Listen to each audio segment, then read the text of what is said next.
Let's talk about the Laker defense now with defensive coordinator Jim Lewis. I'm Steve Lloyd-Jones.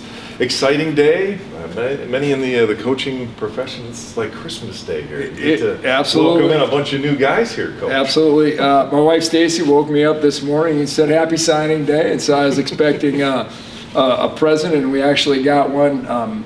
Whole class signed and sealed by 9 a.m. It's, I think, a record for us. So Coach Wooster's early urgency is definitely paying off when it comes to this. So, yeah, we're excited. Well, of course, the defensive coordinator, so we'll get an overview of the defense here from you in a bit. But let's talk about defensive line linebackers. 5 players in each of those groups. Right. But some obviously difference makers, all of them coming in here with a goal of trying to help out. 100%. Like, our defensive line position group's stacked as is right now, but a lot of veteran players going into their junior and senior years. So it's important that we brought in depth and guys that we felt could do multiple jobs. So at least 3 of the 5 we feel like could develop into being inside players, but bring the skill set to the table, what they did in high school as defensive ends too. So all 5 guys we look at as have the ability to be able to do multiple things for us. So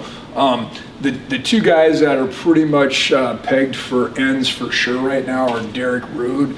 He's a West Michigan guy from Cadillac. And his dad is a long played football here, so we're really excited about Derek. We were in on him very early, and we feel like he's going to bring a lot to the table on and off the field. And then the other young man is Kamani Potts.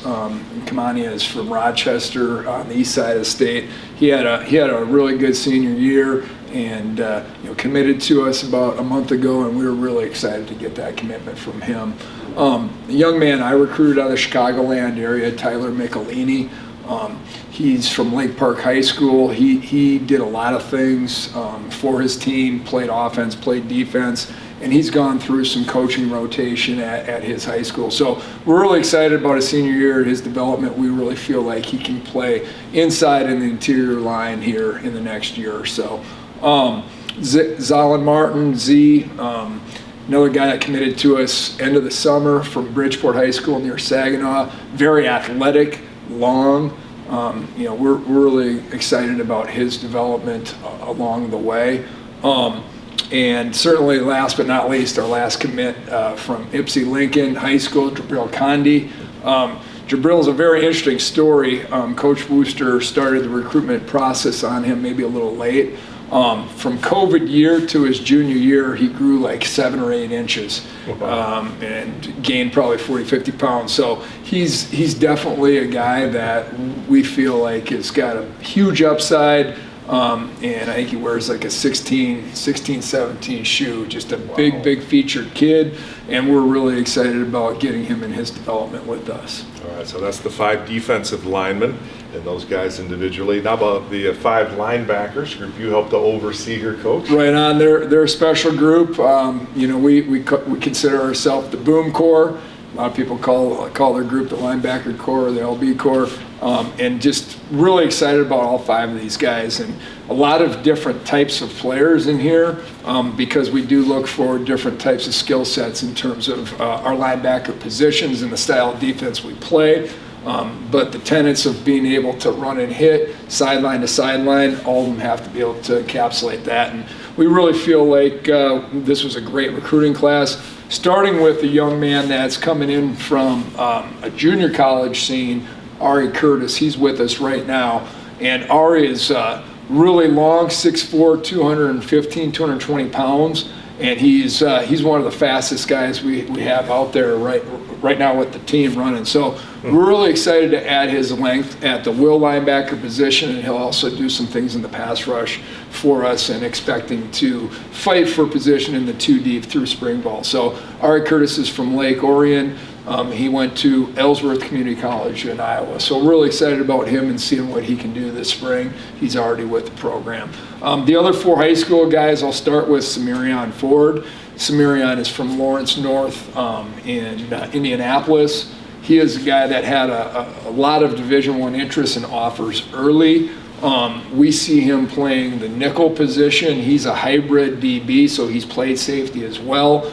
He's probably most electric when he's coming off the edge. He also can do things in coverage. And so we're really excited about him. He's more of the Marquez Goldman or Tyler Bradfield cloth of a linebacker. The next guy would be Isaiah Johnson. Isaiah is from Elyria High School. He has an ex-teammate, John Anthony Lowry, who's a D lineman here. Yeah. It's in the Cleveland-Akron area. And Isaiah can do multiple things.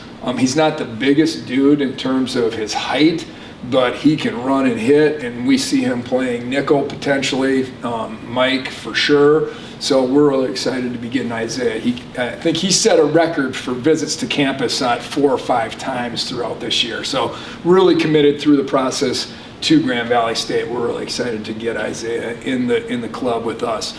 A guy we got on a little bit later was Elijah Baker. Elijah is from Roseville High School, and had a great senior year, and he has really good feet and good instincts in the box. So we see him as a primary Mike in our scheme.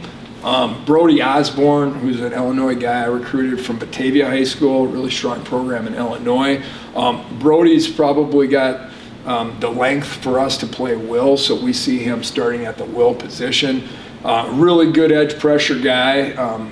Creates a lot of disruption in the backfield, really good student. So really excited about Brody and his development in our program. So 5 new names for linebacking, 5 up front along the defensive line. You guys are one of the best defenses in the country. You did a fantastic job, Jim, you and your other coaches working on that. So you got a bunch coming back and high expectations. Tell us your perspective on it. The perspective with any time we look at a recruiting class, we're really excited about it and everything, but a lot of times these players, they come in and they use that first year as a development process and to learn the culture and the standards from the upperclassmen. We do feel like there's talent and athletic ability, and that talent has to be developed into skill. And so, if there's a guy or 2 in this class that can step in and fight to be in the 2 deep and a travel guy, that's awesome. But many of the times that's not the way it works. So we're just excited about the returners we have back. We were statistically at least one of the stronger units in the country last year in a lot of different categories and statistics. The most important or impressive thing is we were young last year. I really felt like that youth had a chance to mature as the season went on, and we were playing some of the best football by the end of the year. So absolutely. We're really excited about having the humility to go back to work with the guys we have on the roster, and then these guys, understand today is today, tomorrow and moving forward. It's about growth, it's about grit and the grind. That's so right. We're really excited about today, but also the ball club we have right now. Absolutely. Exciting times for Laker defense. Defensive coordinator Jim Lewis with us. Thank you, Jim. Yeah, thank you, Steve.